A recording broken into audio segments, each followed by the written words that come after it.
شاګرد: د ځینو خلکو خیال دی چې د حضرت خضر په بټه ګوته کې هډ نسته، ځکه نو دغسې خلک چې د روغبړ دپاره چاته لاس ورکوي د هغه پر بټه ګوته باندې د دې لپاره زور راوړي چې بې هډه خو نه ده.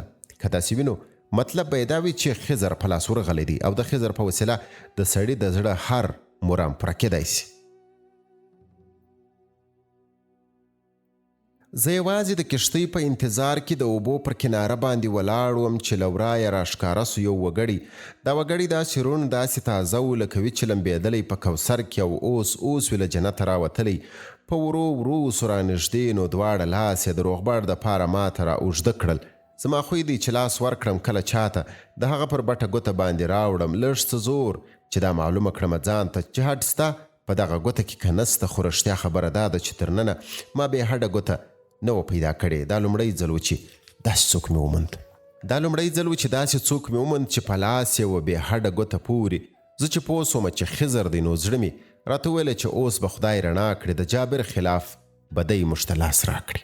زه او خضر په کښتۍ کې سره ناستو، په اوبو کې مو وهله خپله لاره. ما د خپل وطن قصه ورته کوله او ویل مې چې پاچا کله ظالم سي د هغه هر یو چارواکی بیا لیوه وي چې په مخه څه ورځي هغه د ده وي. دې لیوانو دې له موږ هر څه وړي تر دې حده چې کوټوال زموږ د سیمې چې سوارلي کوي پر کومه اسپه باندې د هغه هم په زور له ما بیولې، په رڼا و دې مختور له ما بیولې. زه او خضر په کښتۍ کې سره ناستو، د واکمنو خلاف دی دې ته تیار سو چې د خپل هنر پوره ماته را زده کړي. په دې نیت یې د لومړي سبق په توګه یو تیره غوندې اوزار په ګوتو راکړ. راته ویل ته له هرې سترګې دا وخت پټې او هیڅ چاته نه ښکارېږي. دا کښتۍ په دې تیره اوزار سوری کړه. د استاز په خوله ما دغه کار خو وکړ مګر خوند یې راله را نه کړ په زړه کې. خضر هم زما په دې ناخوښي پوه سو. راته ویل ته ښایي پوه نه یې چې څښتن د دې کښتۍ یو وړ یتیم دی.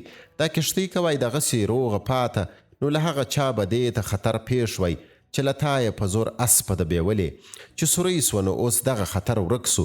د یتیم مال څه خوندې له دا اوږ سترګو که تا هم وای خپله اسپه داغې کړې بیا د دغو ظالمانو په کار نه وه. د دوی خوښ وي داسې شی چې وي بې داغه وړي د سر میوه له هره یوه باغه.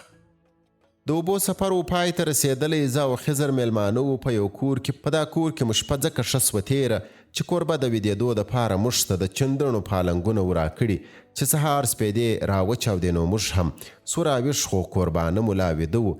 د هغو تر ویښېدو وړاندې موږ دواړه وچمتو دې دپاره چې بس ولاړ سو. خو تر تګ وړاندې استاز ویله ماته چې د دې سیمې کوټوال ښه سړی نه دی. دا وخت ماته دا خبره د څرګنده چې دې کور ته به راځي هغه اوړي به د چندڼو دغه دواړه پالنګونه نو تر داسې کېدو وړاندې په خپل لاس کړه. ته د هر یو پالنګ یوه پښه ماته د هغه له ښې به وځي خو څښتن یې په خپل کور کې بیا هم کار ترې اخیستی سي. د استاز دغه وینا چې ما پر ځای کړه نو بیا ژر ووتو دواړه له دا کوره. دی وړاندې او زه وروسته په پسې وم. په تک تک کې به راتلې زما و خیال ته د استاز په اړه دا رنګه خبرې چې که چېرته د یو چا ښځه وي ښکلې او کوټوال د هغه ځای ښه سړی نه وي نو استاز ښایي چاړه په ګوتو راکړي چې د دغه ښکلې ښځې پزه پرې کړه. په دا شان به یې ګلبڼ د ښایست وران سي، له نظره د کوټوال به په امان سي. زه او خضر یو دیوال ته سره ناستو. ما ویل ورته چې زه خو دومره وایم د پالنګ د پښې پر ځای باندې په کار وه چې د هغه کوټوال لاس وی قلم سوی چې د دغه پالنګ وړل یې په نیت کې.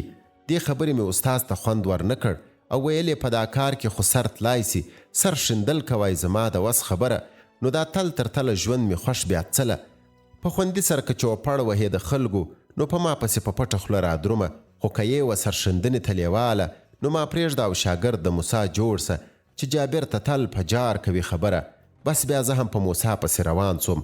یا به سم د زکریا نبي په رنګه بند پر بند باندې اره په دغه لار کې یا به نر په نر خپل ولس آزاد کړم.